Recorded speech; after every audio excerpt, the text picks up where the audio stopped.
Hello student, standard 9th subject Hindi. Hindi में हमने अपना काव्य 1 आराधना कंप्लीट किया और अभी हम कर रहे थे लेसन नंबर 2 न्याय मंत्री, जिसके लेखक है श्री सुदर्शन जी। कल हमने देखा कि सम्राट अशोक है वो न्याय मंत्री की खोज के लिए निकल रहे हैं और उनको शिशुपाल ने उनको न्याय मंत्री बनाया है। न्याय मंत्री बनाने के बाद राज्य में व्यवस्था, समुचित व्यवस्था का आरंभ उसने कर दिया है। और अब हम आगे देखते हैं। लगभग 1 महीने बाद किसी ने रात में एक पहरेदार की हत्या कर दी। હવે જ્યારે શિશુપાલ રાજ્ય મંત્રી બની જાય છે ત્યારે 1 મહિના પછી કોઈએ રાત્રે એક પહેરેદાર એટલે કે ચોકીદારની હત્યા કરી દીધી। सुबह होते ही यह बात चारों तरफ फैल गई। सवार थता ते आ बात चारे बाजू फैलाई गई कि रात्रे कोई के एक पहरेदारनी खून करी नाख्યું, हत्या करी नाखी छे। लोग बड़े हैरान थे। लोग को बधा आश्चर्य में पड़ी गया था। शिशुपाल की तो नींद ही उड़ गई। शिशुपाल की तो ऊँघ ज हराम थई गई थी। उन्होंने खाना पीना छोड़कर अपराधी का पता लगाने में रात दिन एक कर दिया। शिशुपाले तो खावा पीवानुं पण मूकी दीधुं अने रात दिन एक करना एटले के कड़ी मेहनत करना। एमणे तो खावानुं पीवानुं मूकीने खूब ज मेहनत करीने जे हत्यारो हतो एने पकड़वा माटे खूब मेहनत करता हता। बहुत प्रयत्न करने के बाद जब अपराधी का पता चला तो शिशुपाल के आश्चर्य का ठिकाना न रहा। शिशुपाल जे छे ए खूब प्रयत्न करे छे अपराधीने गोतवा माटे अने ज्यारे अपराधी मळी जाय छे त्यारे शिशुपालने तो आश्चर्यनो पार न रह्यो। शुं काम? तो आपणे जोईए। स्वयं सम्राट ने उस पहरेदार की हत्या की थी। खून कोणे कर्युं थी? हत्या कोणे कर्युं थुं? स्वयं सम्राटे, राजाए ते ए पहरेदारने एटले के चौकीदारने मारी नाख्यो तो। सम्राट को अपराधी घोषित करना बहुत ही कठिन काम था। हवे एक राज्यनो सेवक थईने ते राजाने अपराधी घोषित करवो ए बहु कठिन काम होय छे, बहु मुश्किल काम होय छे। शिशुपाल करे भी तो क्या करे? हवे शिशुपाले शुं करवुं एम? राजाने अपराधी घोषित करवा के शुं करवुं के शुं नहीं? एक ओर वे न्याय मंत्री थे और दूसरी ओर सम्राट के सेवक। एक बाजु ई न्याय मंत्री हता, एमणे साचो न्याय करवानो हतो अने बीजी बाजु ई सम्राटना एटले के राजाना सेवक हता। परंतु न्याय की दृष्टि में सम्राट और साधारण व्यक्ति में कोई अंतर नहीं होता। पण न्यायनी दृष्टि में कोण राजा के कोण रंक एटले के गरीब एमां कंईक तफावत होतो नथी। न्याय तो दरेक माटे सरखो होय छे, राजा माटे सरखो होय छे अने साधारण व्यक्ति माटे पण सरखो होय छे। अगले दिन शिशुपाल दरबार में पहुंचे। बीजा दिवसे शिशुपाल दरबार में जाए छे। सम्राट अशोक सिंहासन पर बैठे हुए थे। सम्राट अशोक छे एना सिंहासननी ऊपर बेसेला हता। आते ही उन्होंने शिशुपाल से पूछा, अपराधी का पता चला? ज्यारे शिशुपाल राज्यसभा में पहुंचे छे त्यारे तरत ज ते शिशुपालने पूछे छे कि शुं तमने अपराधीनी खबर पड़ी? कोण अपराधी छे तमने खबर पड़ी? एवुं पूछे छे राजा। न्याय मंत्री ने साहसपूर्वक कहा, जी हाँ, चल गया। न्याय मंत्री शिशुपाल छे एणे हिम्मतपूर्वक कीधुं कि हाँ, मने खबर पड़ी गई छे कि अपराधी कोण छे। तो फिर उसे उपस्थित करो। राजा कहे छे कि जे अपराधी होय एने मारी सामे हाजर करो, उपस्थित करो। न्याय मंत्री कुछ रुके। न्याय मंत्री थोड़ी वार खमी गया। फिर अपने उच्च अधिकारी को संकेत करते हुए बोले, धनवीर, इन्हें गिरफ्तार कर लो, मैं आज्ञा देता हूँ। न्याय मंत्री छे थोड़ीक वार खमी गया अने पछी एना जे उच्च अधिकारी हता एने इशारो कर्यो अने कीधुं, एनुं नाम छे धनवीर, के धनवीर आमने पकड़ी लो, हूँ तमने हुकम करूँ छूं, हूँ तमने आज्ञा आपું છું। संकेत सम्राट की ओर था। कोनी बाजू संकेत करेलो हतो? इशारो एमणे कोनी बाजू करेलो हतो? राजानी बाजू, सम्राटनी सामे कर्यो तो कि आमने पकड़ी लो। दरबार में निस्तब्धता छा गई। दरबार में शुं थई गयुं? एकदम शांति छवाई गई कि अरे आ शुं थयुं? राजाने पकड़वानुं के छे? सम्राट का चेहरा क्रोध से लाल हो गया। સમ્રાટનો ચહેરો એટલે કે મોઢું ફેસ એકદમ ક્રોધથી લાલ થઈ ગયો. રાજાને ગુસ્સો આવી ગયા કે આની આટલી બધી હિંમત, મને પકડવાનું કહે છે. वे सिंहासन से खड़े हो गए और बोले, इतना साहस.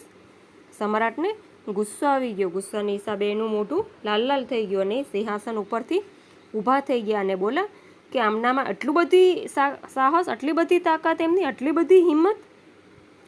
ન્યાય મંત્રી ने ऐसा भाव प्रकट किया जैसे कुछ सुना ही न हो.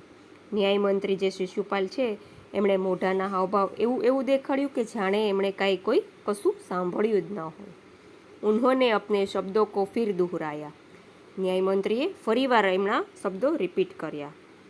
ધનવીર દેખતે ક્યાં હો, અપરાધી કો ગિરફ્તાર કરો. ધનવીર તું શું જુએ છે, અપરાધીને પકડી લે, ગિરફ્તાર કરી લે. दूसरे ही क्षण सम्राट के हाथों में हथकड़ी पड़ गई. बीजी क्षणे सम्राटना हाथમાં હથકડીઓ પહેરાવી દીધી. ન્યાય મંત્રીને કહા. ન્યાય મંત્રીએ કીધું, अशोक तुम पर पहरेदार की हत्या का आरोप लगाया जाता है, तुम इसका क्या उत्तर देते हो. सम्राट होठ काट कर रह गए. ન્યાય મંત્રી જે છે શિશુપાલ એમણે કીધું કે સમ્રાટને બદલે શું કહે છે કે અશોક તમારી ઉપર પહેરેદારની તમે એમ કે આરોપ છે કે તમે પહેરેદારની ચોકીદારની હત્યા કરી છે, તમે આનો શું જવાબ આપો છો. સમ્રાટ હોઠ કાટ કર રહી ગઈ એટલે કે આશ્ચર્ય મેં હોઠ કાટ કર રહી ગઈ યાની કે આશ્ચર્ય મેં પડના. એટલે સમ્રાટ છે એ આશ્ચર્યચકિત થઈ ગયા કે આને કેવી રીતે ખબર પડી ગઈ. ન્યાય મંત્રીને ફિર પૂછા. ન્યાય મંત્રીએ ફરીવાર પૂછ્યું, તો તુમ અપરાધ સ્વીકાર કરતે હો. ન્યાય મંત્રીને ફરીવાર પૂછ્યું છે કે તમે તારાથી અપરાધ થયો છે એ તમે સ્વીકાર કરો છો. હા, મેને ઉસે મારા અવશ્ય હે પર ઉદ્દંડ થા. એટલે રાજા છે હવે એનો અપરાધ સ્વીકાર કરે છે કે હા મેં એને માર્યો, પણ એ કેવો હતો, ઉદ્દંડ એટલે કે અવિવેકી હતો, એટલે મેં એને માર્યો. સમ્રાટે જવાબ આપ્યો, વ ઉદ્દંડ થા યા નહીં, तुमने एक राजकर्मचारी की हत्या की है. એટલે એમ કે અવિવેકી હતો કે નહીં એ કંઈ નહીં, પણ તમે એક રાજ્યના કર્મચારીની હત્યા કરી છે, એ તમારો અપરાધ છે. તુમ અપરાધી હો, તમે અપરાધી છો. તુમ્હે મૃત્યુદંડ દિયા જાતા હૈ, તમને મૃત્યુની સજા આપવામાં આવે છે. ન્યાય મંત્રીને નિર્ણય દિયા. શિશુપાલ ન્યાય મંત્રી છે અને એણે કે તમે રાજ્યના એક પહેરેદારની એટલે કે ચોકીદારની હત્યા કરી છે એટલે તમને પણ મૃત્યુદંડ આપવામાં આવે છે એવો એમણે નિર્ણય આપ્યો. સભામાં સન્નાટા છા ગયા. સભામાં એકદમ શાંતિ છવાઈ ગઈ. ન્યાય મંત્રી કા નિર્ણય સુન સમ્રાટને સિર ઝુકા લિયા. ન્યાય મંત્રીએ જે નિર્ણય આપ્યો એ સાંભળીને સમ્રાટે માથું નીચું રાખી દીધું. वे तो स्वयं शिशुपाल की परीक्षा में सफल हो गए थे. એ તો પોતે જ શિશુપાલની પરીક્ષામાં સફળ થઈ ગયા હતા. એ ખુશ હતા કે ના મેં જે ન્યાય મંત્રી રાખ્યો છે એ યોગ્ય છે, ઉચિત છે. એ કોઈ પણ હોય જેણે અપરાધ કર્યો છે એ સામે કોણ છે એ નથી જોતા, પણ એ ન્યાય ઉચિત રીતે કર્યો છે. સમ્રાટ કા હૃદય એસે વ્યક્તિ કો પાકર ગદગદ હો રહા થા. સમ્રાટને થયું કે ના મેં બરાબર વ્યક્તિને પામ્યો છે ને જોઈને એમનું ભાવ વિભોર બની ગયા હતા. हृदय गदगदित होना यानी कि भाव विभोर हो जाना. तभी न्याय मंत्री का संकेत पाकर एक कर्मचारी सम्राट अशोक की सोने की मूर्ति लेकर उपस्थित हो गया. ત્યારે તે ન્યાય મંત્રીનો ઈશારો કર્યો અને એણે હા પાડી એટલે એક કર્મચારી સમ્રાટ અશોકની સોનાની મૂર્તિ લઈને ત્યાં આગળ આવી ગયો. ન્યાય મંત્રીને ખડે હોકર કહા. ન્યાય મંત્રી એટલે કે શિશુપાલે ઊભા થઈને કહ્યું, સજ્જનો ય સચ है कि मैं न्याय मंत्री हूँ. એટલે કે હે સજ્જનો એ સાચું છે કે હું એક ન્યાય મંત્રી છું. और यह भी सच है कि अपराधी को दंड मिलना चाहिए. અને એ પણ સાચું છે કે જે અપરાધ કરે એ અપરાધીને એની દંડ મળવો જોઈએ, એને એની સજા મળવી જોઈએ. પરંતુ અપરાધી ઓર કોઈ નહીં, સ્વયં સમ્રાટ હે. પણ અપરાધી છે એ બીજું કોઈ નથી. કોણ છે? આપણા દેશના રાજ્યના રાજા છે. શાસ્ત્રો में राजा को ईश्वर का रूप माना गया है। આપણા જે બધા શાસ્ત્રો છે એમાં રાજાને ઈશ્વર સાથે ઈશ્વરનું બરાબર માનવામાં આવે છે। इसीलिए उसे ईश्वर ईश्वर ही दंड दे सकता है। એટલે એના માટે હું તો એક સાધારણ ન્યાયમંત્રી છું, એના માટે હું એને સજા આપી શકું નહીં। એને કોણ સજા આપી શકે? રાજાને સ્વયં પોતે ईश्वर જ તે ભગવાન જ તેને દંડ સજા આપી શકે છે। अतः एवं मैं आज्ञा देता हूँ कि सम्राट को चेतावनी देकर छोड़ दिया जाए। એટલે હવે હું આજ્ઞા આપું છું કે સમ્રાટને ચેતવણી આપી દઈએ, ચેતવણી આપીને આપણે એમને છોડી દઈએ। और અને उनके स्थान पर इस सोने की मूर्ति को फांसी पर लटका दिया जाए जिससे लोगों को शिक्षा मिले।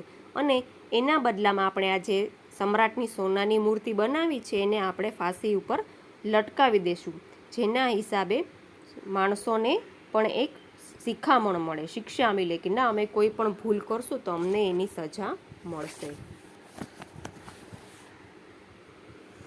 ન્યાયમંત્રી કા ન્યાય સુનકર લોગ જય જયકાર કર ઉઠે। ન્યાયમંત્રીએ જે ન્યાય આપ્યો એ સાંભળીને બધા એની જય જયકાર કરવા લાગ્યા। जब सब लोग चले गए तो शिशुपाल ने राजमुद्रा सम्राट अशोक के सामने रख दी और बोले। જ્યારે રાજસભામાંથી બધા માણસો જતા રહ્યા ત્યારે શિશુપાલે એની રાજમુદ્રા, જે રાજાએ જે અંગૂઠી આપી હતી એ એણે મહારાજ અશોકની સામે રાખી દીધી અને કીધું, મહારાજ યહ રાજમુદ્રા વાપસ ले ले, मुझसे इस बोझ नहीं उठाया जाएगा। એટલે કહે છે કે હે મહારાજ, તમે આ જે રાજમુદ્રા મને આપી હતી એ હવે તમે પાછી લઈ લો, મારાથી હવે આનો ભાર ઉપાડી શકાશે નહીં। अशोक ने सम्मान भरी दृष्टि से उनकी ओर देखते हुए गदगद कंठ से कहा। सम्राट अशोक એની સામે માન ભરી નજરે જોઈને એમને ભાવ વિભોર થઈને કહ્યું, આપને મેરી આંખે ખોલ દી હે। એટલે એમ કે તમે તો મારી આંખ ખોલી દીધી છે। આપકા સાહસ પ્રશંસનીય હે। તમે જે સાહસ કર્યું છે એ ખરેખર વખાણવા લાયક છે, પ્રસન્નાને પાત્ર છે। યો બોજ આપકે અતિરિક્ત ઓર કોઈ નહીં ઉઠા શકતા। આ ભાર છે, ન્યાયમંત્રીની જવાબદારી છે, એ તમારી સિવાય કોઈ ઉપાડી શકે એમ નથી, તમે જ આના માટે કાબિલ છો। ન્યાયમંત્રી નિરુત્તર હો ગયે। હવે શિશુપાલની પાસે આનો કોઈ જવાબ હતો નહીં, એણે પાછી એની ન્યાયમંત્રીની જવાબદારી स्वीकारी ली थी। डियर स्टूडेंट्स, हमारा लेसन यहाँ पर ख़त्म होता है। आपको एक बार फिर से अच्छे से लेक्चर देख लेना है। कोई डाउट हो तो आप मुझे मैसेज कर सकते हैं। आगे का हम नेक्स्ट लेक्चर में करेंगे। Thank you, take care.